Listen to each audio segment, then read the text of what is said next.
That's what Sussex's PR department is paid to do. Fake Lilibet was clumsily covered up. Hello, everyone. Welcome back to the King YouTube channel.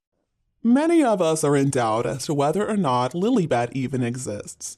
Now, I heard there was a royal investigation about the invisible children, so by now I would assume the royals would have the answer.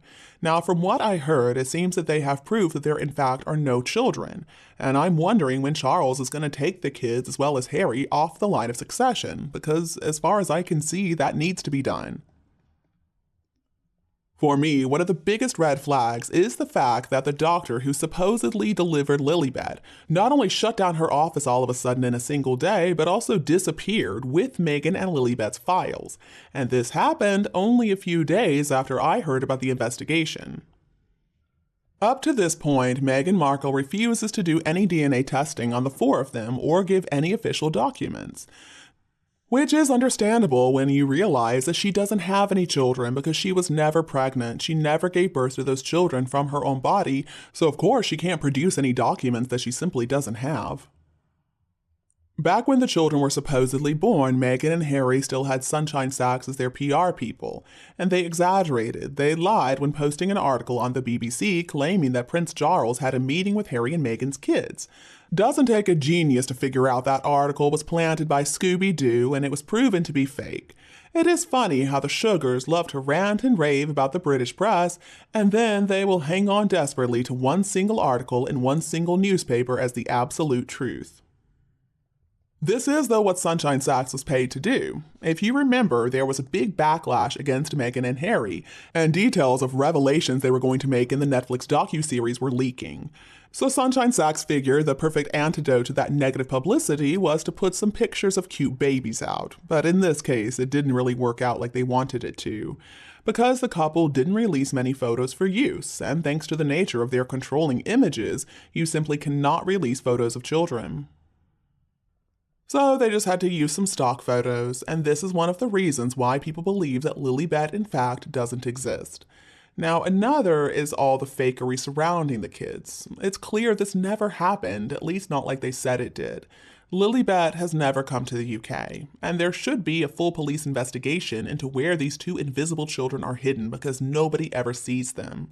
If they are real, and that's a big if, where are they? Are they locked away in an attic somewhere? I mean, it all sounds so sketchy to me.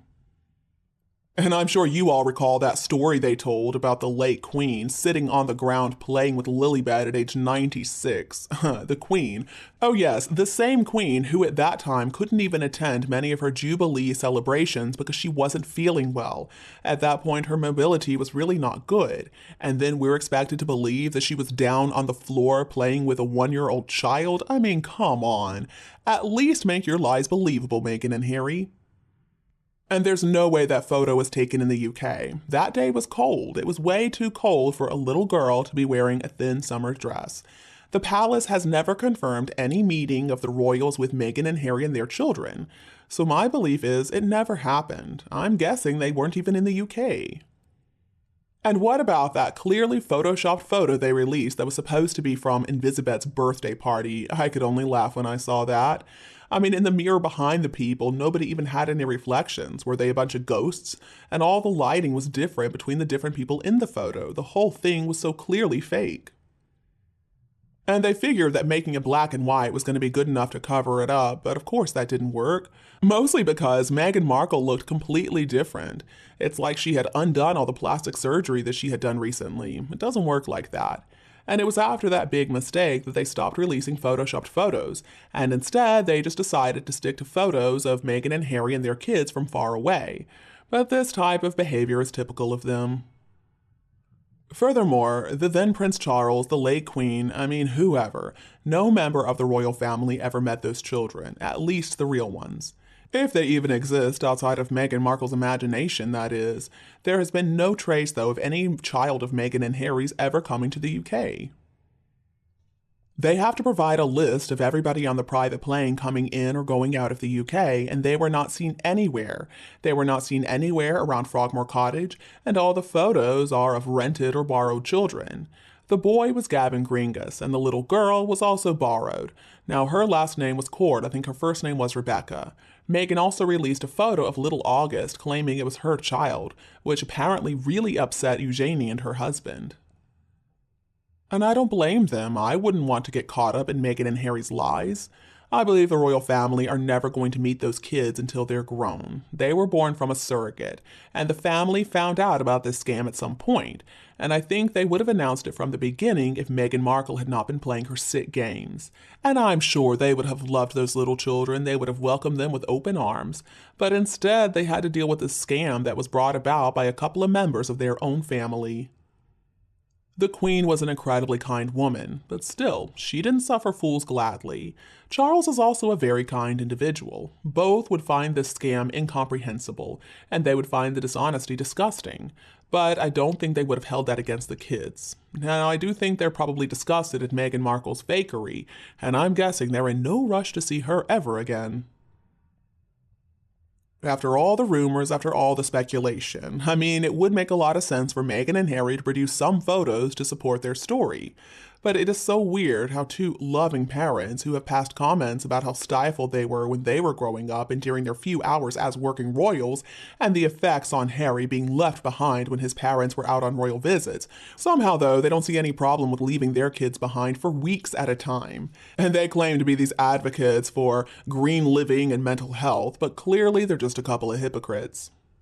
Speaking of mental health, well, Meghan and Harry received a lukewarm at best response from Americans when they came to New York to perform a fake royal tour. And in my recent video, we were talking about how Catherine and William turned Meghan and Harry into clowns in New York City.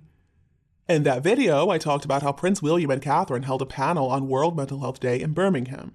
They talked about how young people can do better to take care of their mental health, and they didn't focus on trauma, they didn't tell any stories of victimhood. It was such a contrast to what Meghan and Harry do. And that's why this is another big success for Wales against Meghan and Harry. So now let's see what you had to say. The first comment that I'd like to share comes from Sue Clark. Hello, Sue. I see you a lot, and I always love your comments. Sue says, listening to William and Catherine speak on mental health is inspirational and positive, and gives people practical ideas they can take with them and remember. Being grateful and enjoying the simple daily pleasures, as William described, can go a long way in uplifting a person. Harry and Meghan could learn from William and Catherine's words if they were willing. Such contrast to Harry and Meghan's empty, self-centered, and hard-to-understand word salad speeches. Amen, Sue. I mean, the contrast is obvious, but thank goodness William was born first. All right, everybody, I'm going to stop here for now, but I want to say thank you for leaving so many wonderful comments on my video. Please don't forget to subscribe to our The King YouTube channel to get more updates in the future. Thank you so much for tuning in. Have a lovely evening, and, we'll be back to see you tomorrow. Bye. I love you all. I'm away.